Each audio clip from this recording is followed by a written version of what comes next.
దైవ మర్మములు. సహోదరుడు భక్తి సింగ్ గారి అనుభవములో దేవుడు ఆయనకు బయలుపరిచిన దైవ మర్మములు. ఆగస్టు 25. మీరేమి చేసినను అది మనుషుల నిమిత్తము కాక ప్రభు నిమిత్తమని మనస్ఫూర్తిగా చేయుడి. కొలస్సీ 3:23. నేను అమెరికాలో ఉన్నప్పుడు నాకు చాలా కాలం వరకు ఉద్యోగం దొరకలేదు. ఆ దినములలో నా వద్ద డబ్బేమీ లేదు.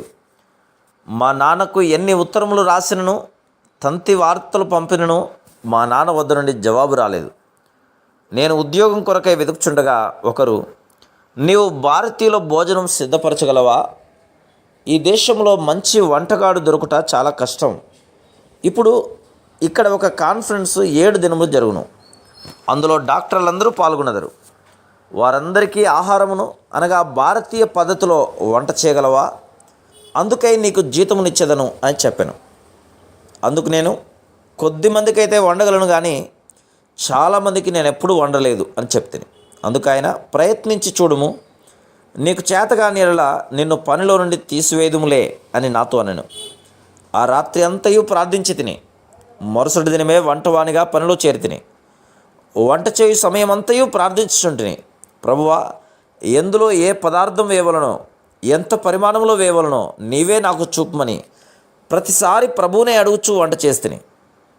భోజనం అయిన పిమ్మట ఒక స్త్రీ వంటగదిలోనికి వచ్చి తెల్లటి పొడవైన కోటు, టోపీ ధరించిన నన్ను చూచి, అమెరికాలోని వంట పని చేయువారు ఇటువంటి దుస్తులే ధరింతురు. నేను ఇండియాలోని పేరు పొందిన హోటళ్లలో భుజించి తిని, కానీ ఏ హోటల్లో కూడా భోజనం ఎంత రుచిగా ఉండలేదు. నీకు వంటలు ఎవరు నేర్పించిరి అని అడిగాను. నా ప్రభువే నాకు నేర్పించను అని నేను ఉత్తరం ఇచ్చితిని. నేను వంట పనివానిగా 10 నెలలు పనిచేస్తుని. ప్రతిదినము ఆహారం యొక్క రుచి నూతనంగా ఉండేది. నేను శ్రేష్టమైన వంటవాడనని నన్ను పిలిచేవారు. అయితే ప్రార్థనకు జవాబుగా దేవుని జ్ఞానం ద్వారానే వంట చేస్తునని వారు గ్రహించరేది. కనుక నేను చెప్పున్నదేమనగా, లోకములో ఏ పని అయినను సరే ఆ పనికి తగిన జ్ఞానమును ప్రభువు నీకిచ్చును.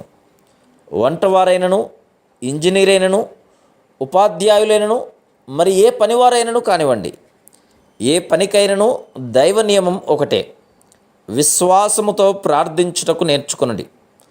అప్పుడు దానియేలు అతని స్నేహితులకు కలిగిన అనుభవమునే మనము అనుభవించగలము. Praise the lord.